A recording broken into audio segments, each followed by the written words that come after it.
Musta mga tropa? Day 4 na namin dito sa Taiwan. Plano namin ngayon pumunta sa Pingxi District. Dito matatagpuan ang sikat na Sifen Waterfalls at Sifen Old Street, kung saan pwede magpalipad ng sky lanterns. Need namin sumakay ng bus kasi walang diretsong tren papunta rito at medyo malayo rin ang biyahe. Maganda rin experience ito para sa amin at tsak na mag-i-enjoy din kami sa makikita namin sa daan.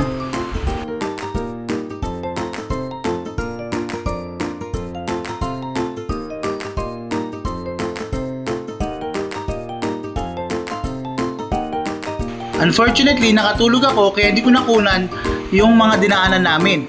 Maulan nga pala pagdating dito kaya need muna namin tumambay sa coffee shop na malapit sa registration area. Nakiramdam kami kung titigil ba ang ulan o hindi. Pero mukhang hindi kaya need namin bumili ng kapote. Halos lahat kami may suot na kapote. Buti na lang may dala kaming payong ni Justin. Medyo tipid na rin at hindi hassle sa paglalakad. Dumaan kami sa suspension bridge papunta sa waterfalls. Ang gaganda ng mga tanawin dito. Tara, enjoyin natin.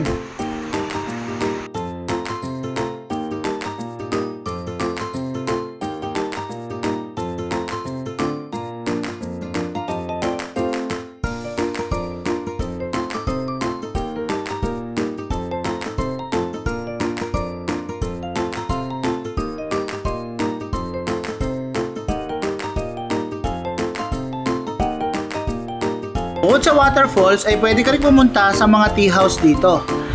Hindi na naman ito pinuntahan dahil baka makulangan kami sa oras.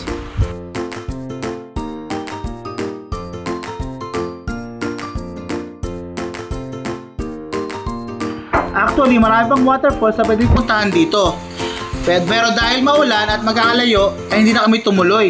At pumunta na lang kami sa Sifen Old Street upang magpalipad ng sky lantern. Malapit lang naman ito dito. Pwedeng lakarin.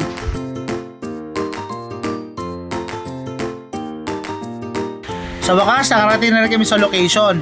Sa may train tracks pala ito ginaganap. Kabilaan din ang mga shops dito na nagbebenta ng sky lanterns. Ang tren nga pala na ito ay active pa at talagang may dumadaan na tren. Marami rin mapupunta rito ang mga turista kahit weekdays. Iba't ibang lahi ang makikita mo rito at sabay-sabay nagpapalipad ng mga sky lanterns. Nagmula sa mga minero at tradisyon na pagkapalipad ng mga sky lanterns. Ginagawa nila ito upang ipaalam sa mga pamilya nila na sila ay safe. Na kinalaunan, ito ay sumikat at naging tradisyon na upang magpadala ng mga wishes at dreams sa kalangitan. Naging booming industry business din ito sa lugar ng Sifen.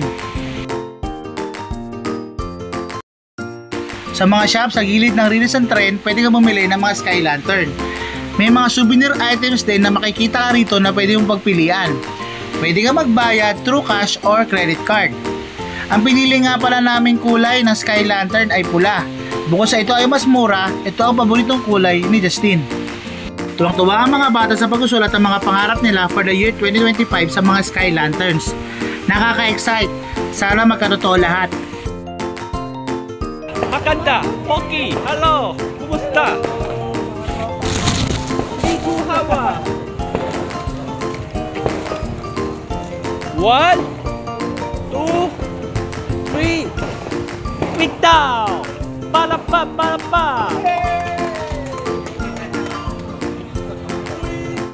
Dahil sa pagod ay hindi ko na naiwasang muling makatulog sa biyahe. Pagkababa namin ay pumunta kami sa pinakamalapit na 7-Eleven. Ito lang kasi yung pinakamalapit na pwede mong kainan kapag nasa alanganing oras na. Ayan mga tropa, hanggang dito na lang muli. Abangan nyo ang day 5 namin sa Taiwan. Paalam!